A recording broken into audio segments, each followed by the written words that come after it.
Bullet train પ્રોજેક્ટમાં cable ચોરી કરનાર 2 ઝડપાયા. કડોદરા જીઆઈડીસી પોલીસે ગણતરીના કલાકોમાં મુદ્દામાલ સાથે પકડ્યા.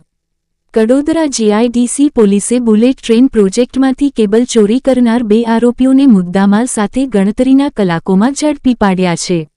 આ ચોરી અંત્રોલી ગામ પાસે ચાલી રહેલા national high speed rail corporation લિમિટેડના સ્ટેશન વિસ્તારમાં થઈ હતી.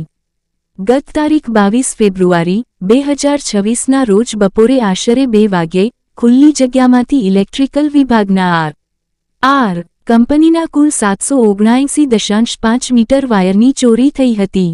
ચોરાયેલા વાયરની અંદાજિત કિંમત 36,124.75 રૂપિયા હતી. આ અંગે અજાણ્યા ઈસમો વિરુદ્ધ ગુનો નોંધવામાં આવ્યો હતો. ગુનાની તપાસ દરમિયાન police sub inspector L Ramani અને તેમના સ્ટાફે નિયોલ ગામ શેઢાવ રોડ વિસ્તારના સીસીટીવી કેમેરા અને ટેકનિકલ સોર્સના આધારે બાતમી મેળવી હતી.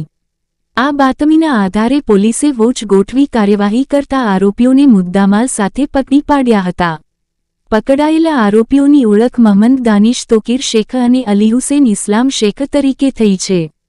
બંને હાલ નિયોલ ગામના રહેવાહી છે. Bureau chief Sunil Ganjawala.